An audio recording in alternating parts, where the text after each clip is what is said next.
You need winners? Let the Football Insiders show you how to make money.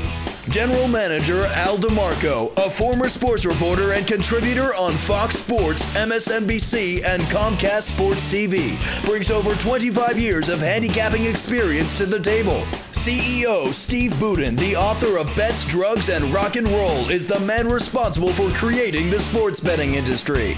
Together, they are the Football Insiders, your number one source for football winners. Well, the underdogs definitely owned Vegas last week, going 9-6 against the spread. The second straight week, the puppies bark loud and proud, as the prior week they went 8-5-2 against the odds makers. But the one thing we can tell you guys, it's all cyclical, and you can never let what happened last week affect how you're going to gamble this week. Hi, everyone. Al DeMarco here along with Steve Budin, and this is the Football Insiders Countdown to Kickoff Show, the only nationally televised show to break down all your top NFL games from a point spread perspective. Steve, nobody knows better than you, a former bookmaker, a son of a bookmaker, the guy that created this offshore sports book betting industry that we know now everybody is playing through, how important it is to forget last week. It can't influence how you're gambling this week.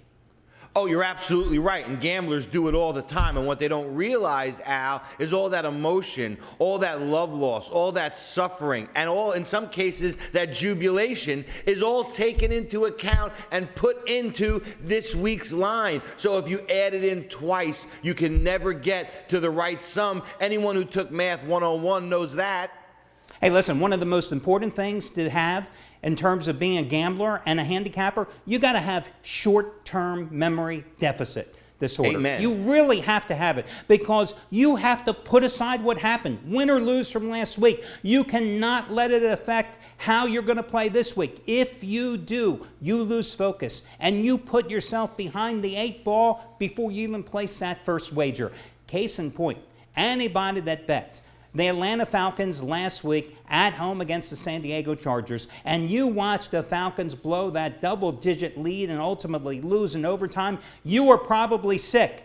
But you can't hold it against the Falcons going into this week's game at home against the Green Bay Packers, a game in which they are favorably priced because they lost last week at only a field goal against Green Bay. Of course, the Packers are coming off the Thursday night win against the injury-riddled Chicago Bears, which they got a mulligan because Brian Hoyer broke his arm early in that contest. It was far from an impressive win, but it was a much-needed win for the Packers. Steve, I know which way I'm going, but I'm going to put you on the spot first. Who do you like in this one? Well, I know which way you're going, too, but let me just tell you, after that speech, but it makes it harder for me to tell you what I'm going to do. But, I love how Green Bay bounced back last week after being embarrassed by Dallas. They trounced the Bears on Thursday night, beat them 26-10. Aaron Rodgers, to put it in Wisconsin cheese lingo, Al, he looked sharp, and so did the Green Bay defense. And the problem with the Falcons, you said it, it isn't their offense. We know that. They can certainly score with the best of them. Matty Ice leads the NFL, 2,348 yards, 16 touchdowns, only 4 interceptions. They average a league best 33 points a game. So like I said, scoring, not their problem. The problem, Al, they got Stevie Wonder and Ray Charles playing in their secondary, and that's just not going to make it. It's not going to work against Aaron Rodgers. So I'm with you. I don't fault them for losing last week. I love the fact that they're coming home. I'm going to judge them on the team that they've been the whole season, not the team that they were last week. And I'm going over this total of 52.5. I think it comes quickly. Well, listen, the Falcons are 6-1 over this year thanks to that prolific offense and the fact that their defense is as porous can be. But I actually like the Falcons here. And I am the guy who last week managed to point out this great stat that the Falcons 2-10. Their last 12 laying points, 9-1 against the spread. Their last 10 as an underdog. But I think this is a great spot to actually go back and lay the wood with the Falcons, because you're getting them at a discounted price because of their collapse last week at home against the Chargers. If they had won that game, won it comfortably, no ifs, ands, or buts. They're laying 4.5 in this game instead of 3. So you're getting them at a bargain discounted price. Also, I look at the Packers. They're a team without any type of ground support right now, with Eddie Lacy injured and John Starks as well. So John Starks. I think I'm That's quoting a New York Knick. Yeah, I'm going back to the Knicks there, definitely. Got the wrong guy, but you know who I'm talking about. Drawing a blank here, but the bottom line is this. Packers don't have any ground game. So that is the reason that Aaron Rodgers had to throw the ball 56 times against the Bears.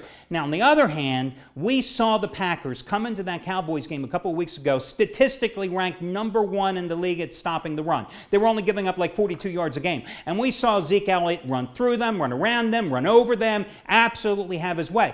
Now, the Falcons can run the ball with pretty good success so far this season, and I think that's where they're going to have some success here in this game. That's going to make Matt Ryan even more dangerous. I like the Falcons here because this Packers team has been a money burner, just 6-10-1 against the spread in the last 17 regular season games. I agree with you. I can certainly see the over, but I think the strong play here is the Falcons. Go ahead and buy down the half point if your line is anywhere at 3, 3.5, 4, 4.5 points in this one. Next game, Seattle and New Orleans. The cure for insomnia definitely was Seattle's overtime game against Arizona, resulting in that 6-6 tie on Sunday night. And we saw again, Russell Wilson is not Russell Wilson. The injuries have taken their toll. How many times in that game did you see that Russell Wilson, because of the knee, the shoulder, the ankle injuries, he couldn't step up in the pocket. He couldn't escape the pass rush. He couldn't take off on those Russell Wilson-like runs that could often extend series for the Seahawks. Well, the Seahawks can't run the ball, and the Seahawks don't have an effective offense without Russell Wilson. It's a damn good thing they have a hell of a defense, though, and that's what Drew Brees is going to run into here in the Superdome. No, I agree, Al. This is my Rodney Dangerfield special. No respect for Drew Brees at home.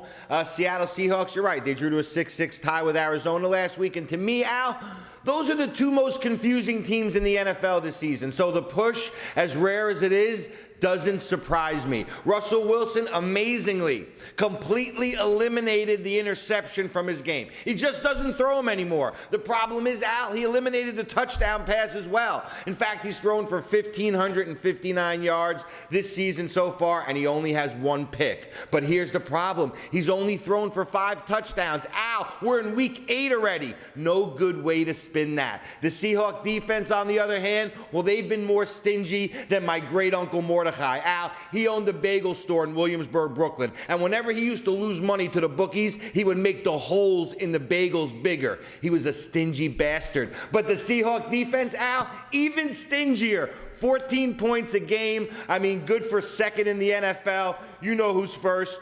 That's right, Uncle Morty. The New Orleans Saints, I told you last week, Al, I don't bet them away from home. I don't bet them away from Dome. They did a fine job, in my opinion, to keep it close last week. 27-21 road loss to the Chiefs. Drew Brees, no problems scoring, unlike Russell Wilson. 2,100 yards so far in the air. 17 touchdowns, only 5 interceptions.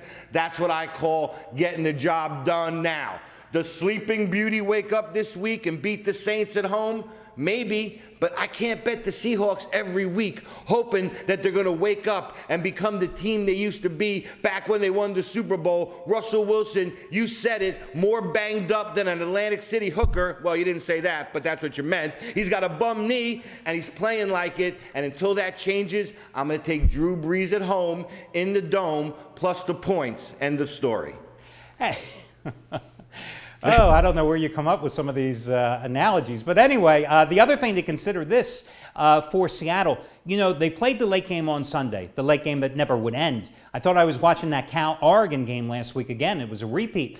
But the other thing with Seattle, I mean, that defense was exhausted. They were on the field, Seattle, so long because Arizona had the ball 46 minutes in that game, extending one drive after another. So now to ask them to come up with a repeat performance against the Saints, who you know are going to play up-tempo because that's their M.O., I think that's asking for a hell of a lot here. And I think that Brees and the Saints are a decent play here. They're getting the 3. I would go ahead and buy up to 3.5 or 4, depending on what your line is in this contest. And let's remember this, you know, for as good as the Seahawks have been at times on the field, they have been a lousy play in Vegas. 11-12-1 against the spread in their last 24 games overall. 6-7 against the spread their last 13 as a road chalk. So again, I would go ahead and I would definitely take the Saints in this one. Saints, by the way, have covered 11 of their last 14 getting points, including getting the cover as a 6.5-point puppy at Kansas City last week. So New Orleans, I'm with you there. The final game here before we take a brief break, it's going to be New England taking on the Bills in Buffalo. Listen, the Patriots were my best bet last week, but I will be the first to admit that they did not play a very good game at Pittsburgh. And it's a damn good thing Landry Jones was quarterbacking the Steelers and not Ben Roethlisberger. But they got the job done. They are 3-0 straight up and against the spread since Tom Brady has come back. And you know, they have had this game circled on their calendar because after losing at home to Rex and hearing Ryan go with all that blustery talk after the game, after the 16-0 shutout, well, Jacoby Brissett was the quarterback then. Tom Brady is quarterbacking now. Bills coming off the loss at Miami when they didn't have Shady McCoy available at full strength. You know the Patriots just want to kick some ass, and they want to rub Rex Ryan and his brother Rob, the defensive coordinator, their noses into the turf in Buffalo this weekend. Well, Al, you tell people all the time, and it's true. Neither one of us know what we're going to say before the show goes on. I don't tell you what I'm going to say. You don't tell me what you're going to say. So pardon me out there if it sounds like we're reading from each other's notes. We're not. Look, me and Al have been on New England on this show ever since the Brady Bunch rerun started to air again on October 9th. So all we hear about now is Rex Ryan, and how he's 5-1-1 in the last 7 against the Patriots, and how he's got Bill Belichick's number. Yeah, he's got his number. It's 1-800-BLOWOUT. Why don't you give him a call? I mean, if you think I've had enough of Rex Ryan's mouth, how do you think Bill Belichick feels? Like Al said, he remembers October 2nd after the Bills' 16-0 win at Foxborough. Rexy spoke to the media afterwards like they won a big playoff game. There was no Brady. There was no Gronk. And he praised his defense for beating the crap out of Jacoby Brissett. Big deal, Rexy. Congratulations for scratching that itch, because payback, my friends, payback is a bitch. Get ready for the buzzsaw. Tom Brady, since he's been back out, 8 touchdown passes and no picks. He's been perfect. And the Pats have 3 double-digit wins in a row, and you and I both begged everyone right here on this show to bet each and every one of them. Well, I'm not begging anymore. You want to bet Sexy Rexy at home after the Dolphins proved to us who the Bills really are last week? Go ahead, be my guest. I've got plenty of Brady and Belichick bankroll to spare, and I'm happy to let some ride on this free pick. Give me New England one more time. I'm with you. I'm with you too. Listen, and you look at what happened to the Bills last week. They go down to Miami, and you know, we record these shows on Tuesday morning. And last week's show, hey, I was all over Buffalo because the Bills were my best bet the previous week against San Francisco, and I figured the Bills were a lock at Miami. But then, again, we record Tuesday morning, Wednesday afternoon, LaShawn McCoy, who had rushed for 470 yards the previous 4 games, pulled up lame in practice with a hamstring injury. And sure, he returned to practice on Friday, but basically it was like stretching. And then they said, oh, he'll be a game-time decision, and then they tried to go on Sunday. I'm sorry, you and me, we're couch potatoes. We pull a hamstring, we're sidelined for 3 weeks. NFL athletes pull a hamstring. I don't understand why McCoy was even trying to play Sunday at Miami. He was ineffective. They eventually pulled him in the third quarter, and now here we are Tuesday recording again. No ifs, ands, or buts. He is not going to be even near 100% should he try to play for this game. And it doesn't matter because Patriots have an outstanding run defense. They're going to bottle him up whether he's healthy or not. And the bottom line, this is a revenge game. And boy, if you want one team in revenge, one quarterback and one coach in revenge, it's the Patriots. No ifs, ands, or buts. Hey guys, we're going to take a brief break and then we'll be back with the second half of this week's edition of the Football Insiders Countdown to Kickoff. How would you like to get my best bet and the best bets of all the handicappers here at the Football Insiders today? Absolutely free with no strings attached. Sounds too good to be true? But it isn't. Hi guys, Al DeMarco here, General Manager of thefootballinsiders.com, and I'm making you this offer because I believe that I've assembled the best group of handicappers in the business.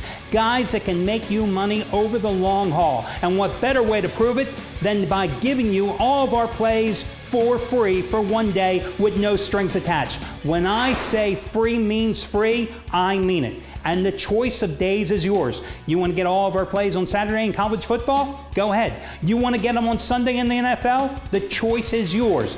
You only have to do one thing.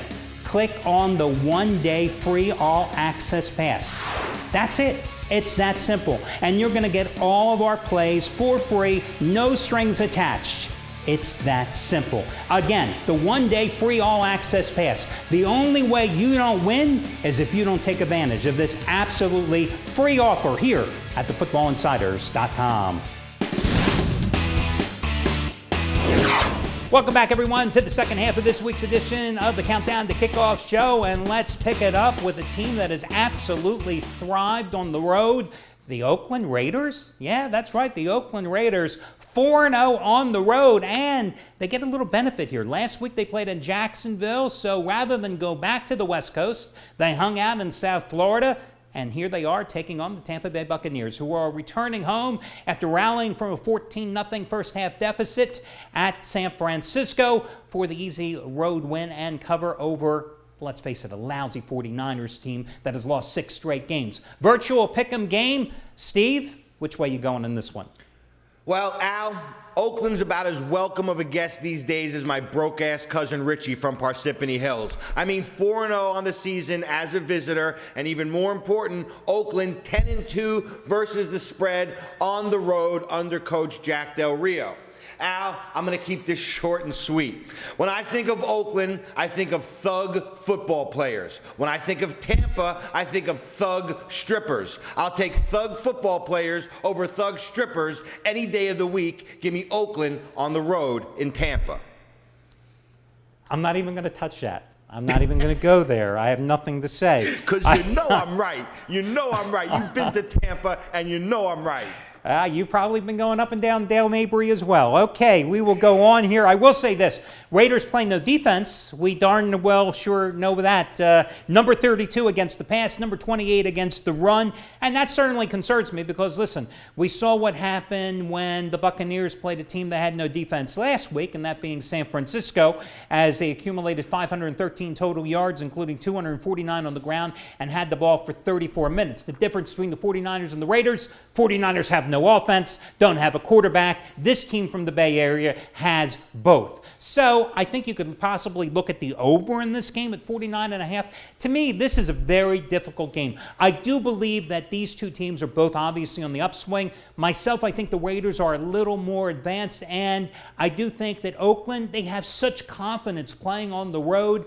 I would go with the Raiders, not perhaps for the same reasons that Steve is, but I do like the silver and black in this game. Thug strippers. Never heard that analysis. I don't think you'll ever hear that analysis on any other football show ever if you watch these again.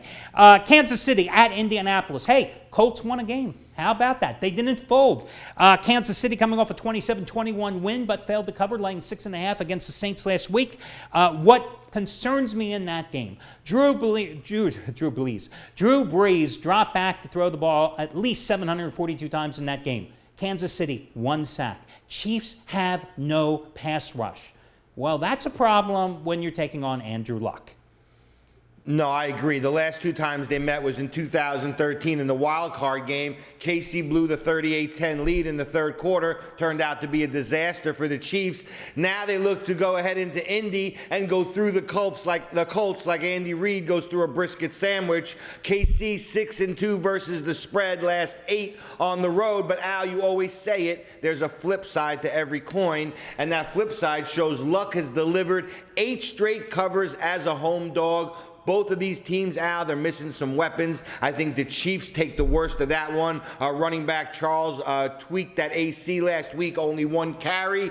I think that's going to force KC into an unbalanced offensive situation. It's going to allow the Colts to kind of key on their pass. A big advantage the Chiefs can't afford to give the Colts with those 2.5 points. So I'm going for Luck at home. I'll take Indy plus the points over KC. I'm with you. I'm kind of surprised. I understand why Kansas City is 2.5 point favorite here. But myself, I think that makes Indianapolis just a great play because if it's going to come down to a passing battle between Andrew Luck and Alex Smith. I'm going to go with Luck against a team that has been unable to generate any type of pass rush this season, no matter who their opponent has been. Hell, Brock Osweiler looked good against this Chiefs defense when KC was on the road at Houston earlier this season. Need I say more? I'm with you. I'm going with Indianapolis. And listen, bottom line is 8 straight covers as a home dog. That's a pretty damn impressive number. Denver and San Diego. These two just played a couple of weeks ago. It was a Thursday night game. San Diego came up with a monster upset. Now, Broncos are just coming off the Monday night win at home against Brock Osweiler and the Houston Texans. Did they play a great game? No. Did they play a very strong defensive game? Yes. Did they play against an awful Houston Texans offense? Absolutely. Brock Osweiler is not Phillip Rivers. Now, Phillip Rivers did not necessarily play a great game when the Broncos were upset in San Diego. Believe it or not, it was the fact that the Chargers defense rose to the occasion. Broncos only had 300 total yards in that game. Now, that was a big win for San Diego because we had seen early in the season they had continually blown fourth quarter leads. They took that momentum, carried it into Atlanta, rallied from a 21-7 second quarter deficit, won that game in overtime. Now they carry a 2-game winning streak into the Mile High City. You know the Broncos want revenge, but they may get it. 6 points, though? I don't know, Steve. I'm looking at this maybe as a 3-point field goal game, and I lean toward the underdog in this one. Well, I think there's one quintessential question that you have to ask yourself in this one, throwing all the other stuff aside a second, and you ask yourself, how big of a difference does the thin air in Denver make? That's the only question here, Al, because just 2.5 weeks ago, you said it, these same Chargers manhandled the Broncos, 21-13 in San Diego. They manhandled them, Al. I mean, you could say it's hard for teams to play at Mile High, but just like dating fat girls, Al, there's always going to be the exception to the rule, and the Chargers are that exception. 9-1-2 versus the spread last 12 times at Mile High. I mean, this Charger team, as old as Rivers is, reminds me of the Rolling Stones, always kicking ass on the road. They beat up Atlanta in the ATL last week, and they now stand at a gravity-defying 23-9-1 record on the road since 2012. Now, here's the deal. The Broncos defense, you know it, they're going to come after Rivers. But I'm looking for that Dan Marino quick release that Rivers has to keep him out of trouble. I like the Chargers here to cover. Will they win? Maybe. I don't know. But I like them to cover. Dating fat girls, there's an exception to every rule. I just want to repeat Always that exception for those to the of rule. you that didn't catch it the first time around. I don't even want to touch that one either. I will say it was interesting that I thought that the Broncos did something in the Monday night game against the Texans that they had intended to do coming into the season, and that was really the key to their success in their Super Bowl run last year. They wanted to become a ground and pound type of team, using C.J. Anderson, using Devontae Booker, and they really got away from that this year with Trevor Siemian suddenly throwing the ball like crazy. C.J. Anderson had been very unproductive, but then against the Texans, he had a season-high 107 yards on 16 carries. Devontae Booker, 17 carries, 83 yards. It'll be interesting to see if they stick to the ground game against the Chargers, who aren't bad at stopping the run. But either way, this game is overpriced at 6 points. I'm with you. I think it's just still, as I said earlier, a 3-point game one way or another, and I'm taking the underdog, and you dictated all those great stats. I mean, San Diego is just a great play as a puppy, and especially in this series. Final game is the best game, I think, on the board, even better than the Patriots in revenge against Buffalo, and that is the NFC East showdown. The Cowboys coming off the bye, hosting the Philadelphia Eagles. Now, we've seen some teams here lately, namely the Eagles at Detroit, namely the Vikings at Philadelphia, coming off byes that basically were sleepwalking through their games. I don't think the Cowboys are going to be in this position in Jerry Jones's palace in this nationally televised showdown against the Birds. The price is right, 4.5 points. The Eagles coming off the big win at home against Minnesota to snap their 2-game losing streak. Steve, which way are you going in this one? Let's face it, Al. Not even Debbie is more popular in Dallas than the Cowboys are these days. I mean, I've been singing their song every single week on this show like CeeLo Green on The Voice. Dallas is the total package. Dak Prescott, man, isn't it so much easier as a rookie quarterback when you got Zeke Elliott rushing for 703 yards, 130 or more for 4 straight games. In fact, they led the league in rushing, Al, the first 6 weeks of the season, and that sets up Dak for the air attack. But the story in Dallas isn't just about Dak and Zeke and the Dallas offense. It's the Dallas defense too. To me, that's what makes them a potential contender to go deep into the postseason. Now, it's true.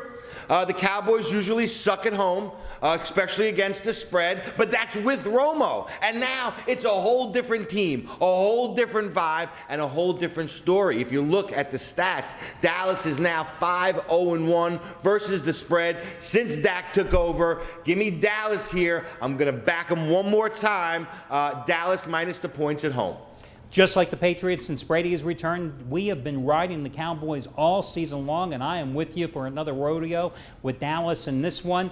And I'm pretty certain that most people under the age of 30 have no idea what you were referring to with Debbie and Dallas, but I won't go there. But I will say this, a lot of people are going to look at that game with the Vikings last week and they say, oh man, the Eagles defense, 6 sacks to Sam Bradford, and they forced 4 turnovers. But different team, and you have to look at the difference between Dallas and Minnesota. You know, Sam Bradford was playing behind an offensive line that was held together by baling tape, and his offensive tackles really didn't do a very good job, and he had no ground support. This Dallas offensive line is probably among the top 3 in all of the NFL, and with Zeke Elliott's 4 straight games over 130 yards, he's got a ground game, he of course being Dak Prescott, to rely on, and he's a far more mobile quarterback than Sam Bradford. And I go back to 2 games ago when the Eagles couldn't lay a hand on Kirk Cousins in Washington. What did the Redskins do in that game? 26 first downs, 493 total yards, 230 yards rushing.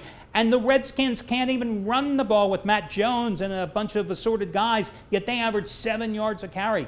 I think this is an absolute joke of a price at 4.5 points, but the public is going to get sucked into betting the Eagles, I think, because what's fresh in their mind is they just saw the Eagles take care of business and hand the Vikings their first loss. And it comes back to the theme of the show that we started with. It's what the public is thinking, the impression that was left on them most recently. And Steve, I think that's going to be the mistake in this game.